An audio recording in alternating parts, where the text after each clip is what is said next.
How come Prigozhin was heading to Moscow and now he's ended up in Belarus? What do you make of that?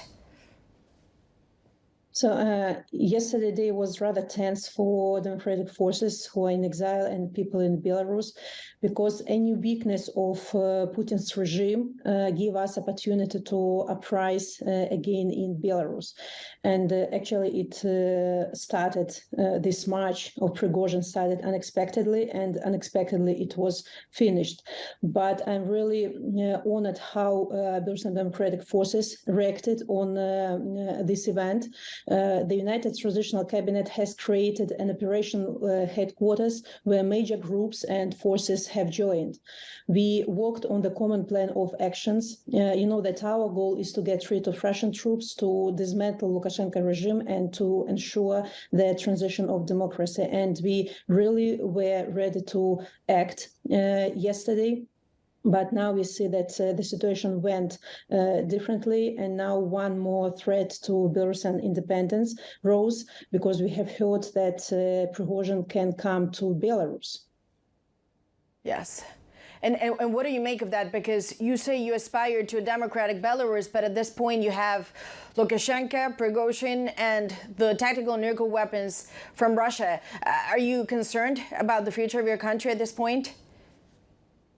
Look, I'm concerned about the future of my country since 2020, because we face a dual crisis at the moment, humanitarian crisis inside the country, because repressions are continuing and intensifying. Thousands of people are in prisons, hundreds of thousands had to flee Belarus, but also we face a threat to our independence. Is because of nuclear weapon and presence of Russian forces in Belarus, and now possible Prigozhin's arrival to our country. Because as far as I understand, Prigozhin will likely not come alone, but he will come with his mercenaries. And for them, neither Belarus nor Ukraine should exist. So Prigozhin might be involved in military training, trade of arms, for example. It's not excluded that Prigozhin could be involved in another attack on Ukraine from Belarus territory. Who knows? Yes. But I also think that Prigozhin's story is not over. He will be trying to challenge Putin again.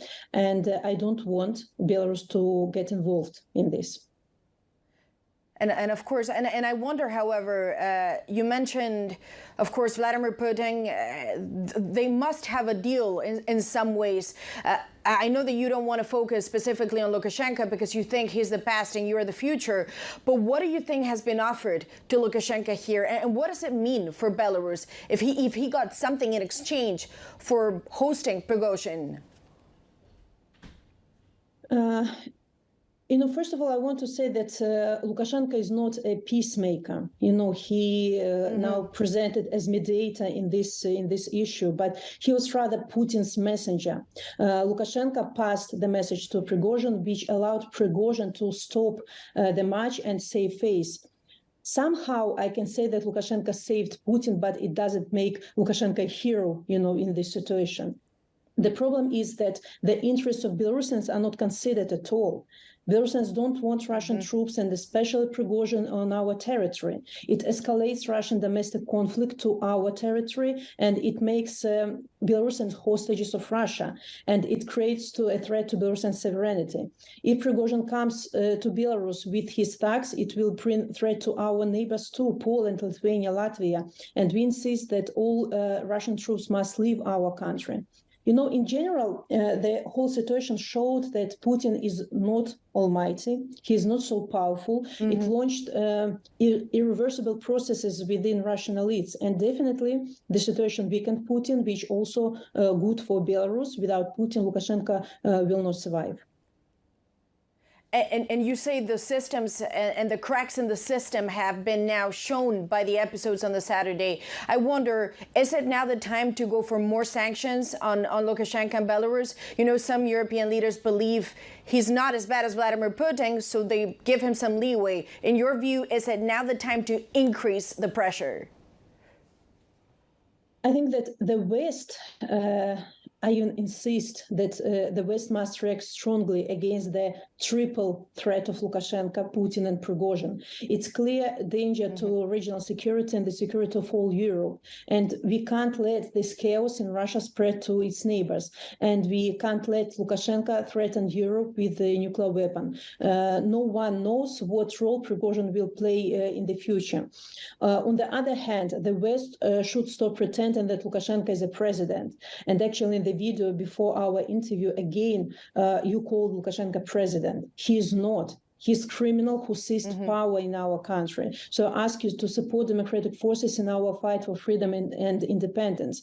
And of course, Lukashenko's regime has to be sanctioned as strong as possible. It deprives him of resources. It deprives him of legitimacy. It deprives him the understanding that he's unpunished, because he feels impunity at the moment. For almost a year already, there is no sanctions against Lukashenko's regime, and it disorients people. They really want to see support from the West. We need energy to continue our fight, and when we see that no strong reaction from the West, people lose hope. I realize that dismantling of the regime in Belarus is duty of Belarusians themselves. But we can't do this alone. And